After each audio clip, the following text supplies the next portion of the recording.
Hello friends, नमस्कार। मैं विवेक कुमार एक बार फिर मदर इंडिया एकेडमी में आपका स्वागत करता हूं। हमारी जो पॉलिटी की सीरीज चल रही है उसके अंदर आज हम संविधान का भाग नंबर 3 करेंगे। इसके अंदर से हमें काफ़ी बार क्वेश्चन देखने को मिलते हैं एग्ज़ाम के अंदर। तो सबसे पहले देखिए, हम बात करते हैं प्रस्तावना की।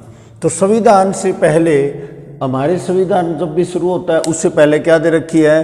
प्रस्तावना दे रखी है, जो कि संविधान के उद्देश्य व आदर्शों की रूपरेखा है। तो ये क्वेश्चन एग्जाम में बना है कि संविधान के उद्देश्य व संविधान की रूपरेखा कौन है? तो उद्देश्य व आदर्शों की रूपरेखा कौन है? प्रस्तावना रहेगी भाई, किसकी? संविधान की।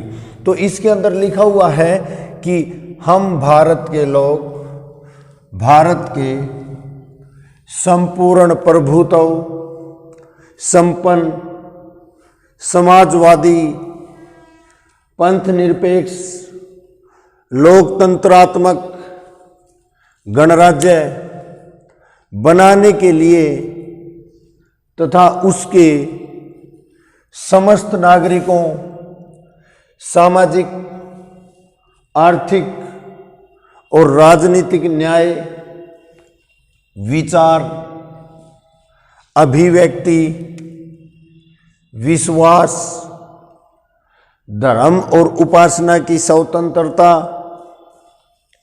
प्रतिष्ठा और अवसर की समता प्राप्त करने के लिए उन सब में व्यक्ति की गरिमा और राष्ट्र की एकता और अखंडता सुनिश्चित करने वाली बंधुता बढ़ाने के लिए दृढ़ संकल्प होकर अपनी इस संविधान सभा में आज तारीख 26 नवंबर 1949 मिति मार्गशीर्ष शुक्ल सप्तमी संवत 2006 विक्रमी को एतद द्वारा इस संविधान को अंगीकृत, अधिनियमित और समर्पित करते हैं। तो इसके अंदर से ये जो हमारी प्रस्तावना रहेगी ये हमें अच्छे तरीके से ध्यान से देखनी है, क्योंकि इसके अंदर से क्वेश्चन बन ही जाता है।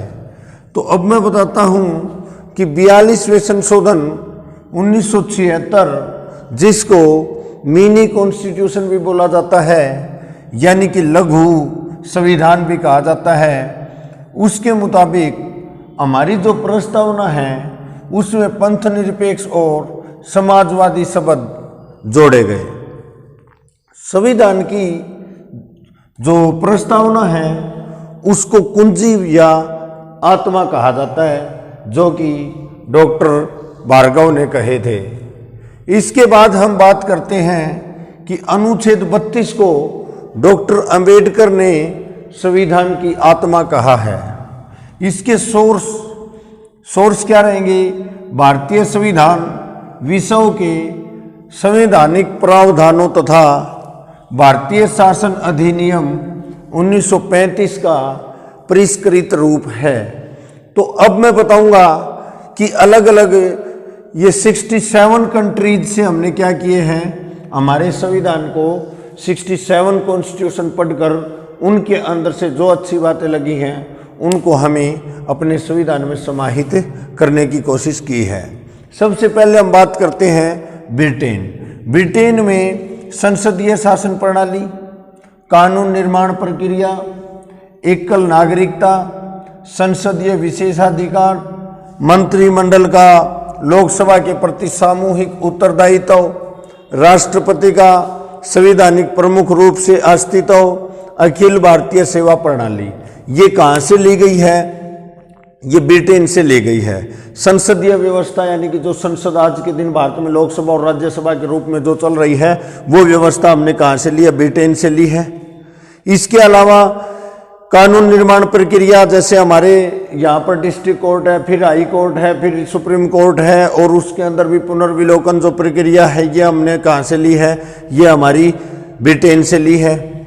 एकल नागरिकता, एकल नागरिकता यानी कि यदि आप भारत के अंदर रहते हो तो स्टेट के लिए अलग और भारत के लिए अलग आपको मतलब किसी भी आईडी की जरूरत नहीं पड़ेगी, ये एकल नागरिकता हो जाती है। संसदीय विशेषाधिकार, मंत्रिमंडल का लोकसभा के प्रति सामूहिक उत्तरदायित्व, यानी कि हर 5 साल बाद चुने जाते हैं। यदि अच्छे तरीके से काम नहीं करेंगे तो जनता उनको 5 साल बाद जवाब देती है। तो इसलिए जितने भी हमारे मंत्रिमंडल वगैरह जो होता है तो उसके लोकसभा के प्रति मतलब क्या रहेंगे, वे सामूहिक उत्तरदायित्व रहेंगे आंसर देने के लिए कि भाई विकास कार्य कैसे हुए नहीं हुए। राष्ट्रपति का संवैधानिक प्रमुख के रूप में अस्तित्व, यानी राष्ट्रपति वैसे तो नाम मात्र की शक्ति होता है, ठीक है, लेकिन इसके अंदर वास्तविक शक्ति प्रधानमंत्री है। तो ये हमारा संविधान के अंदर कहाँ से, ब्रिटेन से लिया गया है। अखिल भारतीय सेवा प्रणाली भी हमारी कहाँ से ली गई है, ब्रिटेन से ली गई है। इसके बाद करते हैं हम बात कनाडा। संघात्मक शासन व्यवस्था एवं अवशिष्ट शक्तियों का केंद्रीकरण, ये हमने कनाडा से ली है। जापान से हमने कानून द्वारा स्थापित शब्दावली ली है। इसके अलावा यूएसए से स्वतंत्र एवं निष्पक्ष न्यायिक व्यवस्था ली है, मौलिक अधिकार लिए हैं, और न्यायिक पुनर्विलोकन, यानी कि सुप्रीम कोर्ट के अंदर जैसे आपने कोई भी मुकदमा डाल दिया और उसके अंदर आप संतुष्ट नहीं है तो आप दोबारा भी उसको मतलब पुनर्विलोकन के लिए डाल सकते हैं। सुप्रीम कोर्ट का गठन, यानी कि सर्वोच्च न्यायालय का गठन एवं उसके अधिकार। उपराष्ट्रपति का जो पद है वो भी हमने कहाँ से लिया है, वो भी हमने यूएसए से लिया है। वित्तीय आपात जो कि अनुच्छेद 360 के तहत, वो भी हमने कहाँ से लिया है, यूएसए से लिए। देखिए ये क्वेश्चन काफी बार आता है कि भाई वित्तीय अनुपात कहाँ से लिया है, तो बच्चे गलत कर देते हैं, जर्मनी से कर देते हैं। जर्मनी से हमने आपातकाल लिया, नहीं कि वित्तीय आपात, तो वित्तीय आपात आपका यूएसए से रहेगा भाई। इसके बाद ऑस्ट्रेलिया, ऑस्ट्रेलिया से हमने क्या ली है, जो हमारी प्रस्तावना है उसकी जो लैंग्वेज है, उसकी जो भाषा है, वो हमने ऑस्ट्रेलिया से ली है। समवर्ती सूची भी ली है। केंद्र व राज्यों के मध्य जो संबंध होते हैं तथा शक्तियों का जो विभाजन है, वो भी हमने कहाँ से लिया है, ऑस्ट्रेलिया से लिया है। सोवियत संघ रूस से क्या लिया है, मौलिक कर्तव्य और नियोजन प्रणाली भी हमने कहाँ से ली है, सोवियत संघ रूस से ली है। दक्षिण अफ्रीका से हमने क्या लिया है, संविधान संशोधन प्रणाली ली है, यानी अनुच्छेद 368 के तहत जो भी संविधान में संशोधन किए जाते हैं वो हमने दक्षिण अफ्रीका से लिए हैं। आयरलैंड से राज्य के नीति निदेशक तत्व लिए हैं, और जर्मनी से हमने आपातकालीन उपबंध लिए हैं, जो कि हमारे अनुच्छेद 352 में है, और 356 में राष्ट्रपति शासन रहेगा। राज्यों की जब व्यवस्था बिगड़ जाती है, विधानसभा भंग हो जाए, तो उस समय राष्ट्रपति शासन लगता है। फ्रांस से हमने गणतंत्र प्रणाली ली है। तो इस प्रकार से स्टूडेंट्स जो हमारा संविधान है, पार्ट 3 से 100% एग्जाम के अंदर क्वेश्चन बनने की उम्मीद है। इसलिए इस टॉपिक को करने के बाद कुछ MCQ बनाने की कोशिश करना। तो आज के लिए इतना ही स्टूडेंट्स, धन्यवाद। जय हिंद, जय भारत।